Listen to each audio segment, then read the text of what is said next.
नमस्कार, आपका स्वागत है स्वर्णिम मध्य प्रदेश छत्तीसगढ़ में। मैं हूं आपके साथ प्रियंका तिवारी। शुरुआत करेंगे इस खास बुलेटिन की।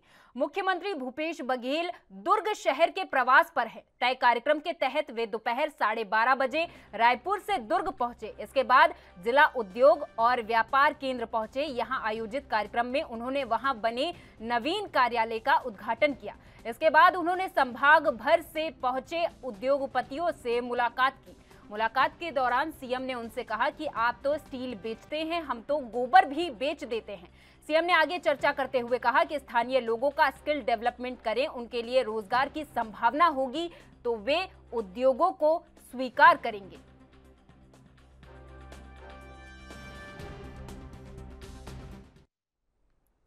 बीजेपी के बूथों पर धार्मिक समीकरण की संभावनाएं तलाशने पर मुख्यमंत्री भूपेश बघेल ने तंज कसा है।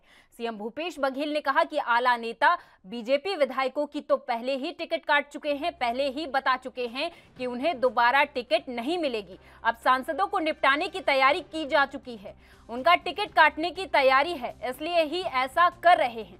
बता दें कि सीएम भूपेश बघेल आज दुर्ग दौरे पर हैं। दुर्ग रवाना होने से पहले सीएम ने रायपुर में मीडिया से चर्चा करते हुए बीजेपी पर तंज कसा था।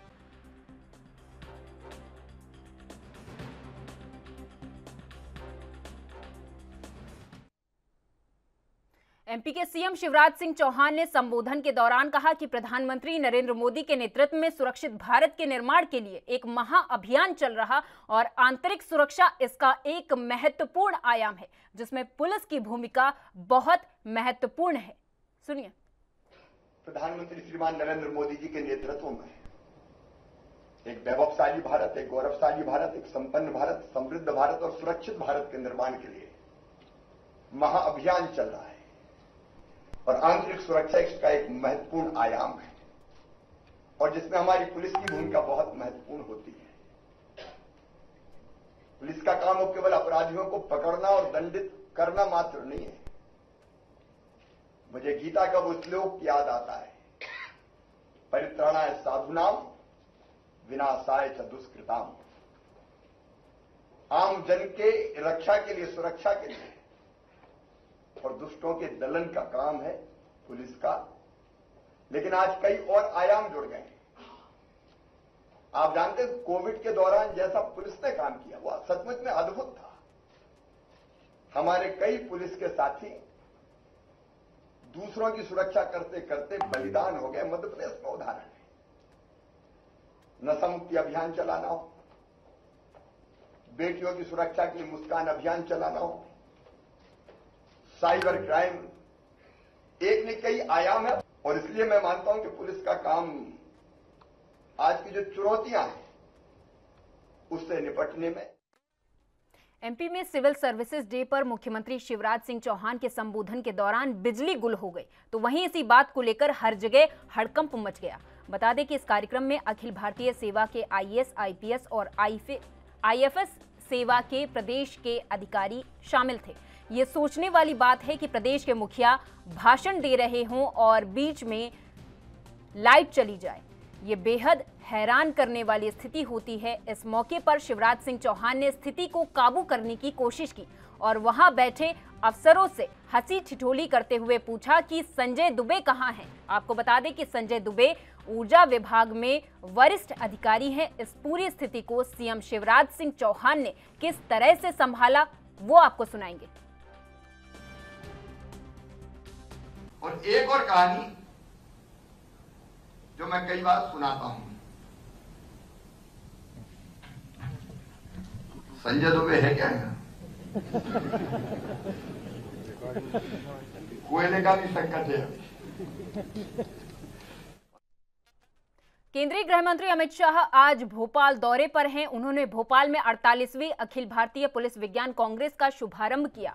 Central academy for police training CAPT में हुए आयोजन में शाह ने बड़ा ऐलान करते हुए कहा कि एमपी के भोपाल में नेशनल फॉरेंसिक साइंस यूनिवर्सिटी बनाई जाएगी। उन्होंने कहा कि अब अंग्रेजों की डंडामार पुलिस नहीं चलेगी, नॉलेज, सबूत और तर्कपूर्ण पुलिसिंग जरूरी है। तो वहीं उन्होंने कहा कि पुलिस को अपराधियों से 2 कदम आगे रहना होगा। तीन काल से गुजरे, सदी की सबसे भीषण और जानलेवा महामारी का सामना देश ने किया है, दुनिया ने किया है। दुनिया में, देश में लाखों लोग मृत्यु के शरण हुए हैं और कोरोना के समय में देश भर में लगभग 4 लाख से अधिक पुलिसकर्मी और सीएपीएफ के कर्मचारी अधिकारी भी संक्रमित हुए। लगभग 2700 से ज्यादा लोगों की मृत्यु भी हुई। और इस कालखंड के दौरान देश की पुलिस का एक अलग प्रकार का चेहरा देश की जनता के सामने आया है। पुलिस का कार्य कभी भी प्रशंसा के पात्र है। इस प्रकार की बात बहुत लंबे समय से सुनाई नहीं पड़ती थी, मगर मैं आप देश भर के पुलिस बल को अभिनंदन देना चाहता हूं कि जहां पर भी जाते हैं पुलिस बल की कोरोना की कार्यवाही की भूरी भूरी प्रशंसा। और ये बहुत जरूरी है कि पुलिस अपराधी से 2 कदम आगे रहे। अगर अपराधी से 2 कदम आगे रहना है तो पुलिस को भी आधुनिक बनना पड़ेगा, टेक्नो सेवी बनना पड़ेगा और टेक्नोलॉजी के उपयोग का बीट तक परकोलेशन करना पड़ेगा। जब तक कांस्टेबल हेड कांस्टेबल तक ये टेक्नोलॉजी के संस्कार नहीं जाते हैं। एमपी की राजधानी भोपाल के जंबूरी मैदान में तेंदुपत्ता संग्राहकों के सम्मेलन को केंद्रीय गृह मंत्री अमित शाह ने संबोधित किया। गृह मंत्री शाह ने सीएम शिवराज सिंह चौहान की तारीफ करते हुए कहा कि देश में पहली बार किसी सरकार ने आदिवासियों को जंगल का मालिक बनाया है। इस देश में कोई व्यक्ति बिन घर के न रह जाए, इस बात का विशेष ध्यान रखा जाएगा। तो वहीं उन्होंने कहा कि 2022 के अंत से पहले हर व्यक्ति को प्रधानमंत्री ने घर देने का संकल्प किया है। मित्रों, लगभग 15,600 से ज्यादा ग्राम सभाओं में वन समितियां गठित की है। 4800 वन समितियों में 2000 करोड़ रुपया बांटा गया है। 5000 वन समितियों का माइक्रो डेवलपमेंट प्लान भी बन चुका है। 2600 वन समिति का प्लान लागू हो गया है और 7.5 लाख हेक्टेयर वन क्षेत्र को विकास और सुधार के काम में लगाने का फैसला शिवराज सिंह जी की भारतीय जनता पार्टी की सरकार ने किया है। मित्रों, ये बहुत बड़ा परिवर्तन। और मोदी जी की सरकार ने 8 साल के अंदर मोदी जी ने जो पहले दिन वादा किया था कि मेरी सरकार गरीबों की सरकार है, आदिवासियों की सरकार है, दलितों और पिछड़ों की सरकार है। इस देश में कोई व्यक्ति घर के बगैर न रह जाए। 2022 के पहले, अंत के पहले हर व्यक्ति को अपना घर देने का संकल्प मोदी जी ने किया है। हर घर में बिजली पहुंचाने का काम। मध्य प्रदेश के गृह मंत्री नरोत्तम मिश्रा ने कहा कि जो कार्रवाई हो रही है वो पूरी तरीके से सही है। तो वहीं उन्होंने गुंडे माफियाओं को सचेत करते हुए कहा कि शिवराज सरकार में सब कानून के हिसाब से ही होगा। सुनिए।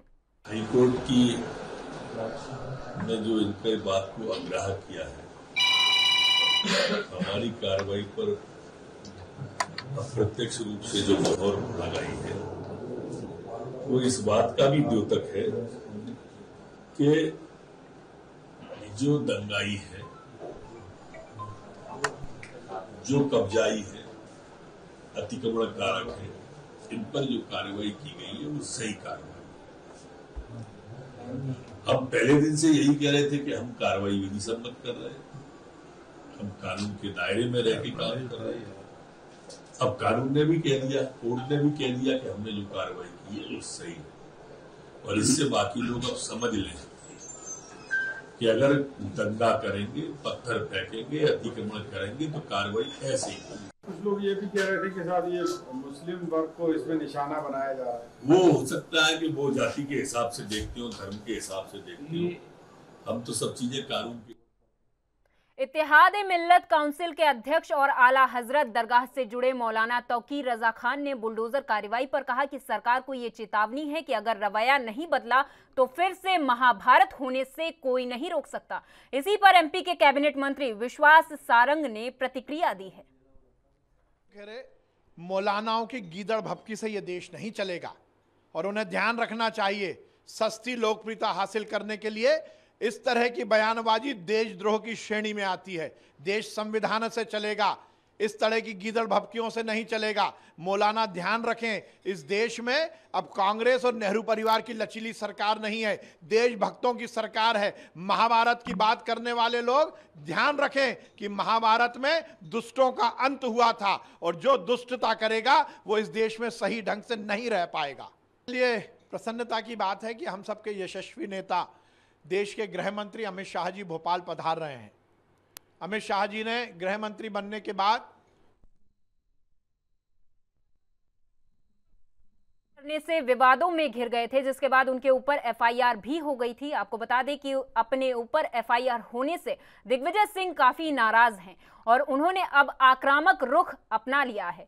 उन्होंने आज सुबह एक ट्वीट किया है जिसमें उन्होंने कहा कि अब कोई भी भाजपा नेता किसी कांग्रेसी नेता का फोटो वीडियो पोस्ट करेगा, उसके खिलाफ वह पूरे देश में एफआईआर दर्ज कराएंगे।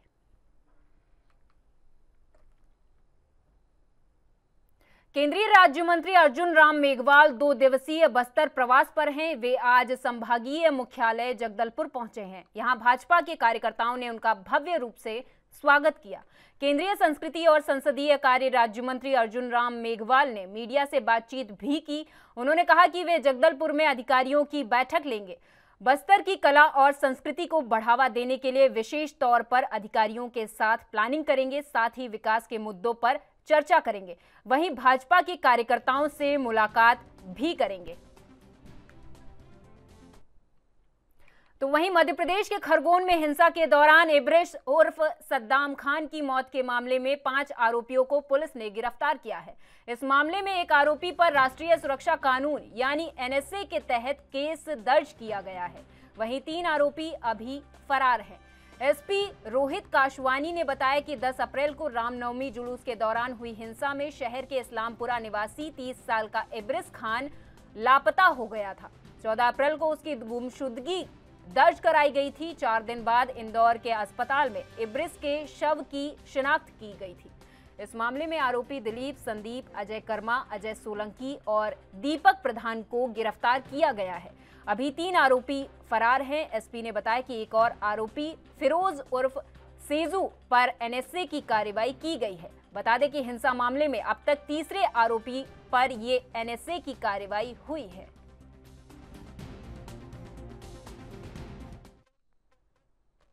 रीवा सीएम हेल्पलाइन प्रकरणों के निराकरण में जिला पंचायत रीवा को प्रदेश में प्रथम स्थान प्राप्त हुआ। इस संबंध में स्वप्निल वानखेड़े सीईओ जिला पंचायत रीवा ने बताया कि जिला पंचायत को मार्च माह में 1614 शिकायतें प्राप्त हुई। इसमें से सर्वाधिक शिकायतें संतुष्टिपूर्वक निराकृत की गई। जिला पंचायत 92.85 वेटेज स्कोर के साथ प्रदेश में प्रथम स्थान पर रहा।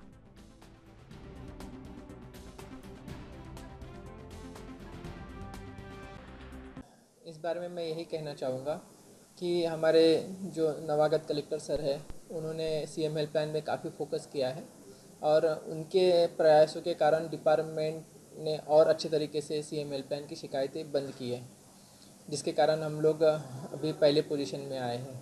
जबकि शिकायतें बहुत ज़्यादा है और कुछ शिकायतें अंडर प्रेशर भी बंद होती है, लेकिन इसके बावजूद हमारे ज़िले में इतनी ज़्यादा शिकायत होने के बाद भी पहला नंबर आना, इसके लिए हमारे जो कर्मचारी और अधिकारी है उन्हीं का सहयोग है। सर, शिकायत जो बंद की गई है, शिकायतकर्ता 2 तरीके से शिकायतें बंद होती है।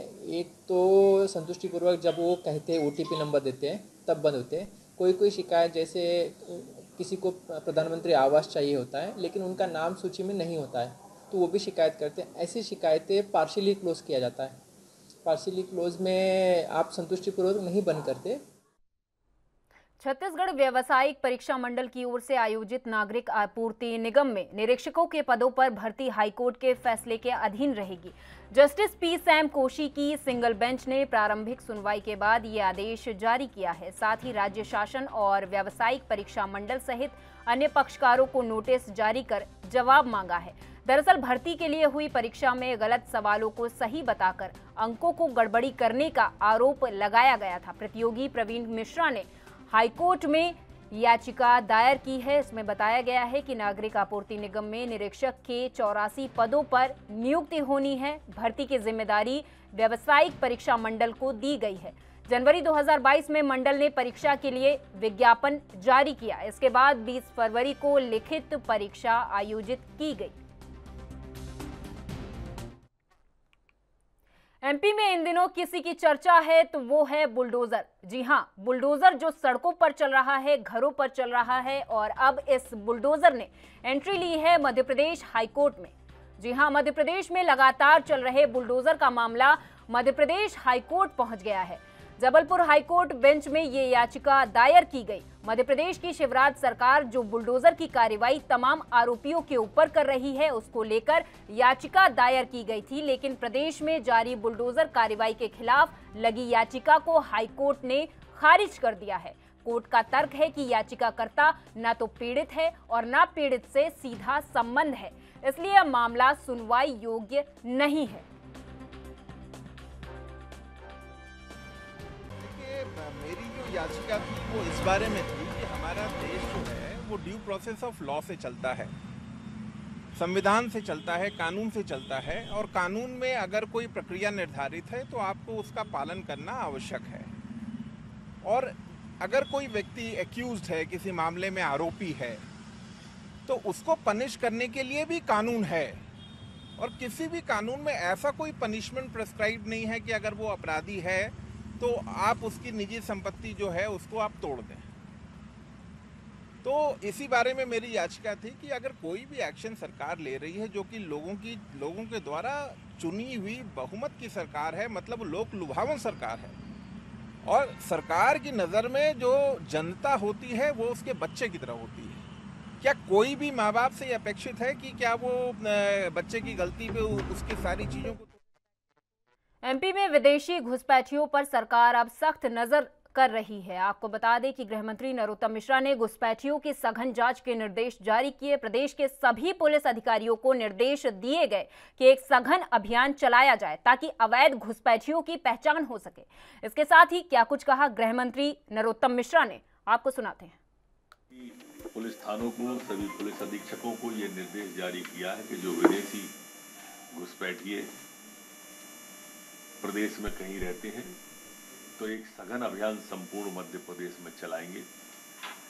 मकान मालिकों से दरियाफ्त करना, लोगों से दरियाफ्त करना, इंटेलिजेंस के माध्यम से जानकारी लेना। लेकिन पर्यावरण को देखते हुए इंदौर के 25 युवाओं ने महज 3.5 लाख की लागत से एक रेसिंग कार बनाई है, जिसे लेकर वे नोएडा में होने वाली सुप्रा एएसई इंडिया के कंपटीशन में भाग लेंगे।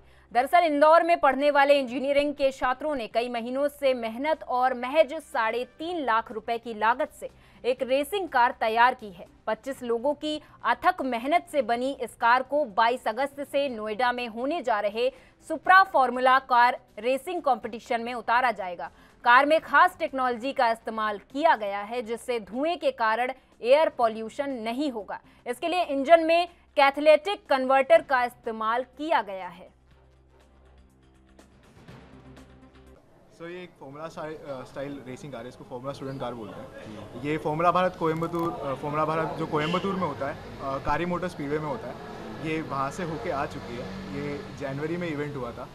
ये एक इंटरनेशनल इवेंट है जिसमें बाहर की कंट्रीज़ भी कुछ पार्टिसिपेट करती है। इस बार कोविड के कारण नहीं कर पाई, बाकी करती है।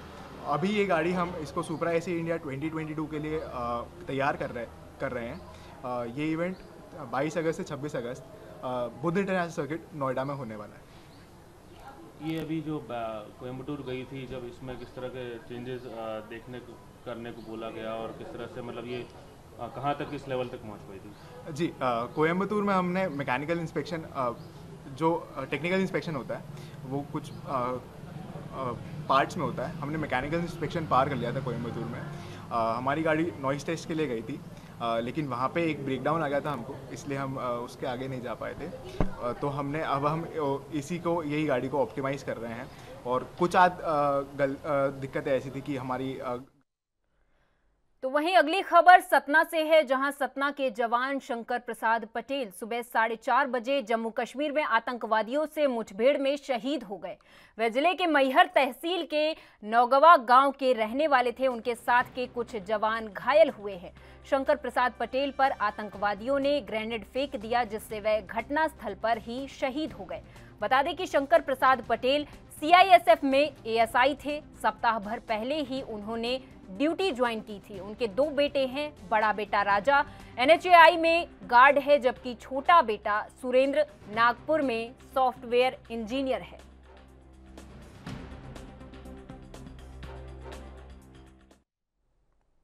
लगातार 3 दिनों तक लू चलने के बाद छत्तीसगढ़ में मौसम ने करवट बदली है। गुरुवार रात रायपुर, बिलासपुर और दुर्ग सहित करवधा, जांजगीर, चांपा, मुंगेली में तेज आंधी और बिजली के साथ बारिश हुई।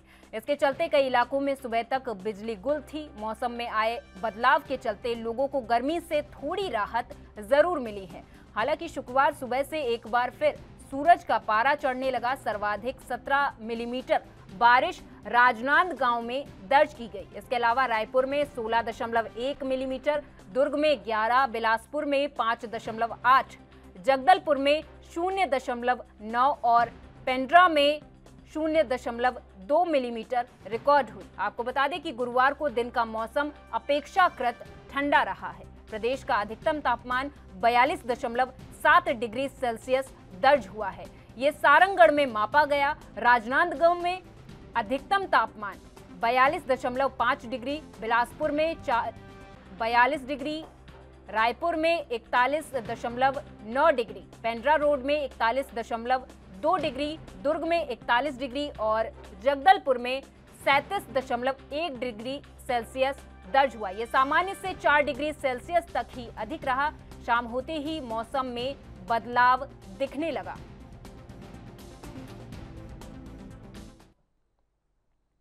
MP के उज्जैन नगर निगम के गोंदिया स्थित ट्रंचिंग ग्राउंड में बुधवार शाम से लगी आग 36 घंटे बाद भी शुक्रवार सुबह तक नहीं बुझ पाई। आपको बता दें कि कचरे के ढेर में अलग अलग हिस्सों में लगी आग अभी भी सुलगी हुई है और ये कब दोबारा विकराल रूप ले लेगी ये कहा नहीं जा सकता। कुछ सॉर्टिंग मशीनें भी आग की चपेट में आ गई हैं। फिलहाल आग को पूरी तरह से बुझाने के प्रयास किए जा रहे हैं। शहर से 10 किलोमीटर दूर स्थित गोंदिया में कचरे के खाद और ईंधन बनाने का प्लांट लगा हुआ है। इससे RDF बनाया गया है।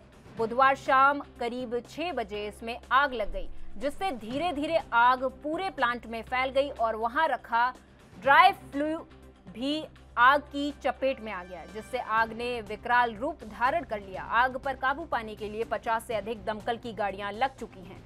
वहां बने आग बुझाने के संयंत्र और पानी का भी सहारा लिया गया, लेकिन आग पर काबू पूरी तरीके से नहीं पाया जा सका है।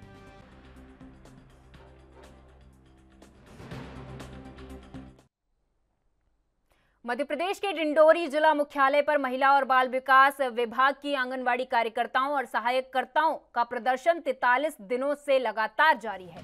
वहीं प्रशासन ने प्रदर्शन को खत्म कराने के लिए प्रदर्शन स्थल से टेंट उखड़वाकर 4 आंगनवाड़ी कार्यकर्ताओं की सेवा समाप्त कर दी है। प्रशासन द्वारा कार्यकर्ताओं की सेवा समाप्त करने से आक्रोशित आंगनवाड़ी कार्यकर्ताओं और सहायिकाओं ने बुलंद आवाज नारी शक्ति के बैनर तले कलेक्ट्रेट का घेराव कर प्रदर्शन किया। उन्होंने कहा कि जब तक सेवा समाप्त कार्यकर्ताओं की बहाली नहीं की जाती, तब तक कलेक्ट्रेट परिसर में उनका प्रदर्शन जारी रहेगा। प्रदर्शनकारी महिलाएं कलेक्टर से मिलने पर अड़ी रहीं, लेकिन कलेक्टर प्रदर्शनकारियों से मिले बगैर ही चले गए।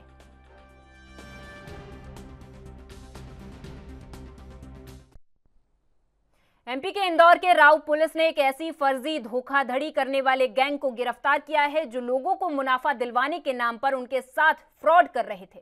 पुलिस ने आरोपियों से 13 लाख रुपए नगद, 25 मोबाइल, 10 लैपटॉप, 2 कार और कई प्रॉपर्टी के कागजात जब्त किए हैं। वहीं अलग बैंक अकाउंट में 5 करोड़ से अधिक की ट्रांजैक्शन की जानकारी पुलिस के हाथ लगी है।